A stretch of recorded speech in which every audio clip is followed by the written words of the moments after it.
আসসালামু আলাইকুম, সবাই কেমন আছেন? আশা করি ভালো আছেন। বাড়ির মিস্ত্রি থাকতে বাড়ির মোটর নষ্ট হয়ে গেছে, কন তো দেখি। আর বাড়ির লোকজন সব পানি আনতে যাচ্ছে রাস্তার ওই পারে টিউবওয়েলে। আর বাড়িতে রয়েছে মিস্ত্রি, মিস্ত্রি আমি নিজেই। এবার সব কিছুর হাতে রেডি রয়েছে, আর বাড়ির মোটর নষ্ট হয়ে পড়ে রয়েছে। তাহলে আমাকে বলবে না যে বাড়ির মোটর নষ্ট হয়েছে? তো চলেন আজকে বাড়ির মোটর সারবো। আর মোটরের সুইচটা হচ্ছে এখানে আমার গোসলখানার ভিতরে। তো এই যে এটা সুইচ, সরে দাও, তুমি সরে দাও, ক্যামেরাম্যান চলে আসবে না। এটা সুইচ, সুইচ বলে দিলেও পানি ওঠে না। ওই যে পানি, পানি তো উঠতেইছে, যে সুইচ দিতে পানি উঠতেইছে। তোমরা দিলে ওঠে না কেন সেটা কেউ করে বলবো? তো পানি উঠতেছে, পানি উঠবে এবার। তো সুইচ দিলাম, পানি উঠলো। এই তো বন্ধ করে দিলাম, বন্ধ।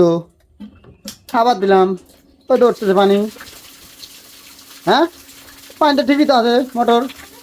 আসলে মোটর ঠিকই চলতেছিল, কিন্তু ওই ভিতরে সুইচের ভিতরে অনেক গরম হয়ে যাচ্ছিল। পরে আমি বন্ধ করে ঢুকে দেখি, দেখেন আগে নাসা এদিক থেকে আগে নাসা, এখানে তার পুড়িয়ে গেছে। মানে সুইচটা আসলে পুড়ে গেছিলো, তো এই জন্য মনে করেন যে সুইচটা নতুন সুইচ লাগা দিচ্ছে। যে নতুন সুইচ নেশা আছে, এই যে সুইচ আবার নতুন করে নেশা আছে, নতুন সুইচ লাগাবো। ওই যে নাট পড়ে গেছে, নাটটা খোঁজো। আচ্ছা, নাট পরে খোঁজো, ধরো আগে আমি তারটা কেটে দিই। তো পুড়ে গেছে, নতুন করে লাগা দিই। তারটা পুড়ে গেছে, তারটা অনেক দিন করা হয়ে গেছে, তো তারটা পাল্টা দেওয়া উচিত হিসাবে। সময় নেই, তাড়াতাড়ি দাও, যা মোটর মেন সুইচ তুলতে হবে। যাও যাও যাও যাও। সুইচ উল্টি লাগানো হলো নাকি?